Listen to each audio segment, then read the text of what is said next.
Hello everyone, my name is Triza Lahoria and today I will be talking about the topic phantom limb syndrome or phantom pain.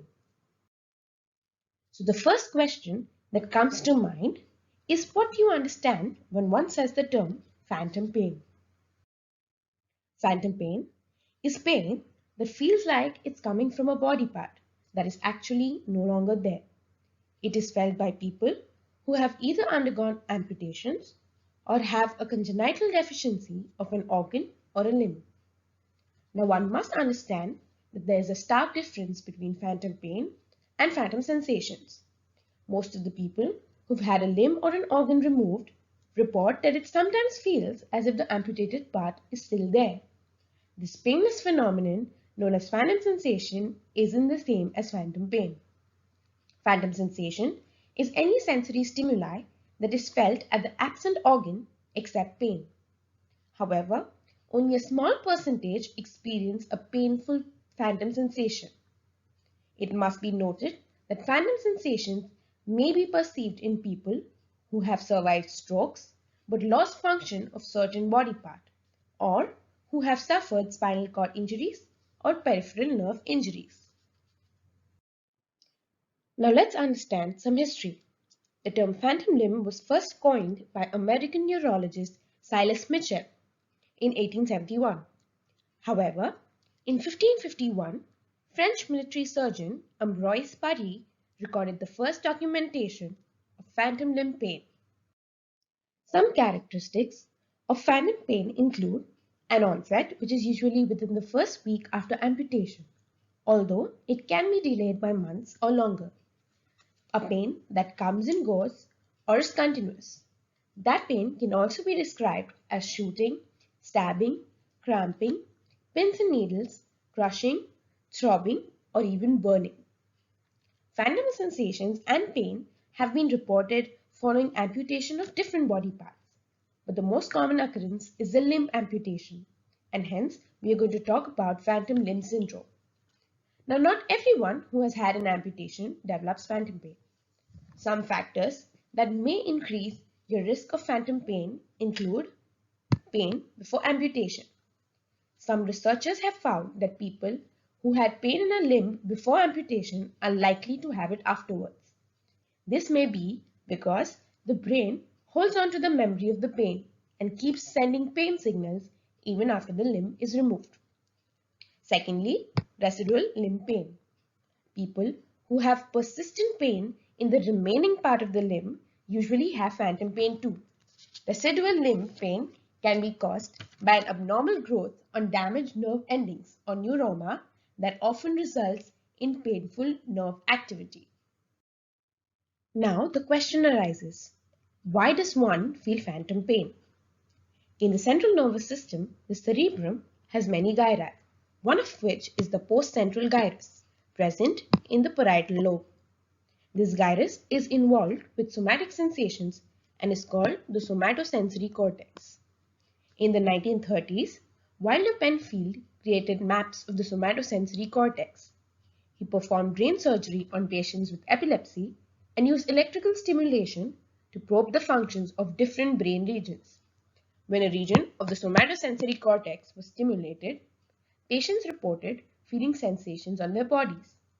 He found out that where he stimulated in the cortex actually determined where on the body the patients felt the sensation. This led to the formation of the somatosensory cortex map. Now, another neurologist, V.S. Ramchandran, in the 1990s theorized that it was not the nerves leading to the amputated limb that were causing the pain, but rather the brain itself. This theory is the most widely accepted explanation for phantom limb syndrome. For example, the sensory signals from the face normally activate only the face area near the cortex as shown in the map. Since the arm has been amputated, no signals are received by the cortex in this region, and the signals from the face invade the vacated cortex corresponding to the missing arm by a process called neuroplasticity, and hence start activating the hand region of the brain. This cross-wiring causes misinterpretation which leads to distress signals of pain being released, causing phantom pain. Dr. Ramchandran's discoveries led to the development of the mirror therapy, one of the most effective ways to treat phantom limb pain. Now, I would like to show you a short clip from the famous sitcom House MD about mirror therapy. In the clip, a particularly resistant phantom pain patient has been abducted by Dr. House and is subjected to a mirror box treatment where he is forced to observe a reflection of his missing hand, designed to trick the brain into thinking it has reappeared. When Dr. House asks the patient to release the tension in the hand, the pain disappears. In fairness, you really did make it tough. Phantom pain, your missing arm, 5 different kinds of painkiller in your medicine cabinet. That's what this magic box of neurological trickery is for. This would be a lot easier if you do what the crazy guy who tied you up says.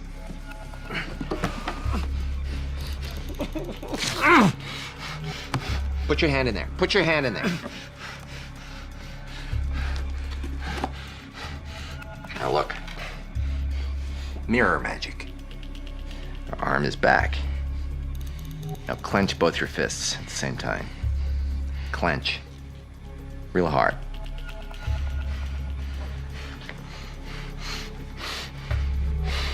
If you believe in God, pray that this is gonna work. You might also want to ask him why he blew off your arm. Ready? Now let go.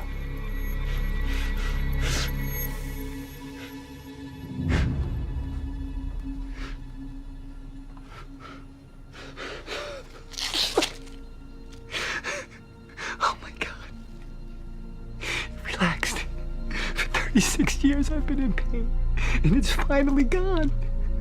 Oh my God. I would now like Anjali to tell you more about phantom limb syndrome with the help of a case study. Hi everyone, I'm Anjali Patil. So now that you all have a brief idea about what phantom limb syndrome is, I will discuss with you a case study that will give a clarity about what exactly happens in this syndrome. This is a case of a 15-year-old girl who was diagnosed with osteogenic sarcoma, as a treatment of which she had to undergo a leg amputation.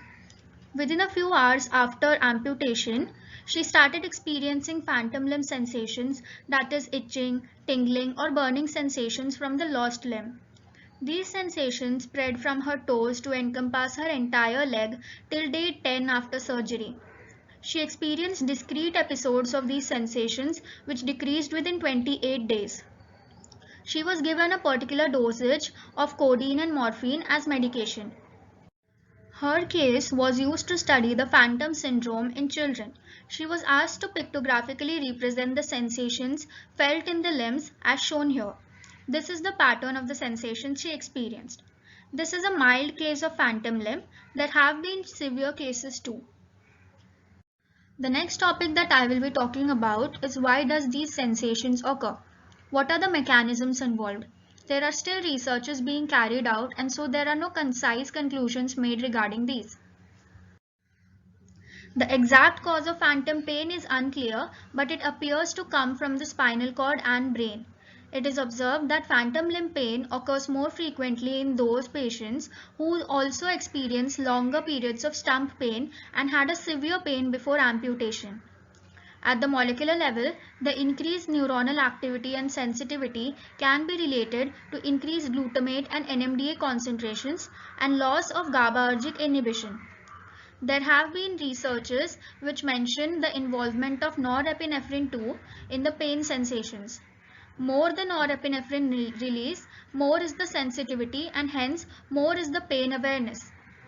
In some studies, it was found that the neurons across the CNS undergo excessive myelination and axonal sprouting.